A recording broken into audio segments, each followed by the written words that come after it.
你有冇諗過點解 Elon Musk 可以一次又一次打破不可能？火箭成本大跌，電動車普及，腦機界面，佢唔係靠運氣，只係用咗一個最原始、最強大嘅思考方法 （First Principles）。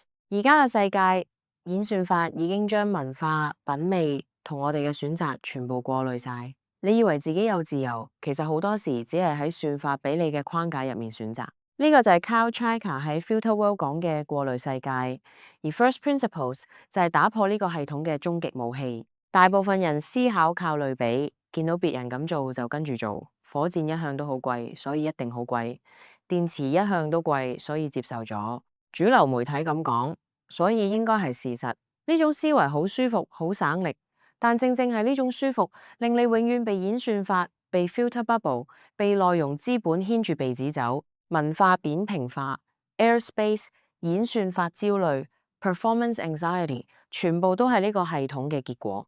First principles 就係將問題拆解到最根本嘅真理，然後由下而上重新組裝，唔係抄襲別人做法，係質疑一切假設。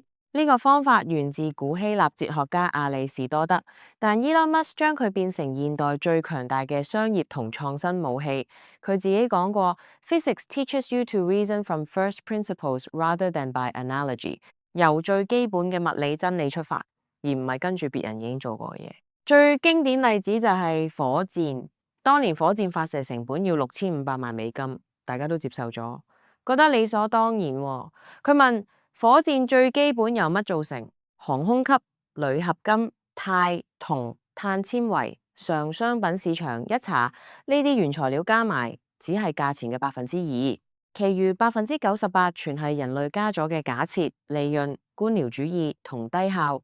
於是 SpaceX 誕生，佢哋由最基本開始重新設計，成本直線下降。今日重用火箭已經變成現實。發射成本大幅降低，呢個就係 First Principles 嘅力量。佢唔係優化舊系統，佢係直接摧毀舊假設，重新創造。呢個方法唔止用喺火箭，Tesla 做電池都係一樣。電池一向貴到離譜，佢哋由最基本元素鋰、鎳、鎢、石墨開始，重新設計供應鏈、工廠同化學配方，結果電池成本大跌，電動車先可以真正普及。香港打工仔最常聽到嘅一句就係，香港人就要捱夜做 OT 先至有出頭天。好多人接受咗呢個假設，覺得996長期捱夜係正常。但用 First Principles 問，最基本嘅生產力由乜組成？睡眠、專注力、創意、健康、家庭關係。長期捱夜其實係降低長期生產力同生活質素。問清楚之後，你可能會發現，原來可以透過更好嘅時間管理、技能提升，甚至轉工或創業嚟打破呢個捱夜文化嘅循環。另一個例子係樓價同生活壓力，好多人覺得香港樓價高係正常，買樓係人生必經階段。但問最基本，房屋嘅核心價值係乜？遮風擋雨、家庭空間、資產增值，有冇其他方法可以達成呢啲目標？例如先租後買。遠一點但舒服啲嘅地方，或者重新定義成功，唔一定係擁有物業。呢個就係由被動接受變成主動選擇。香港學生最常面對嘅就係 DSE 同補習文化。好多人覺得讀書就係為咗考高分、入好大學、好好工。但用 First Principles 問，學習嘅最基本目的係乜？獲取知識、培養思考能力、發現自己興趣、為未來做準備。如果只係為咗考試而學習，其實係本末倒置。問清楚之後，你可能會發現，原來可以平衡補習同自己真正感興趣嘅嘢，或者用唔同方式自學、project、internship 去達到真正嘅成長。另一個常見例子係社媒比較同 mental health。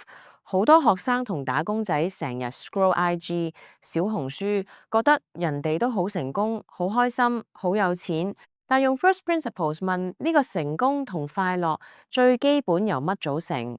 社媒展示嘅只係 highlight reel， 背後有幾多努力、幾多 filter 同幾多唔開心。問清楚之後，你會開始減少無意義比較，專注自己真正想做嘅嘢。想開始3個簡單但好痛嘅步驟：一、寫低你對件事嘅所有假設，越多越好；二、逐樣問，呢個係絕對真實定係有人話俾我聽？有冇證據？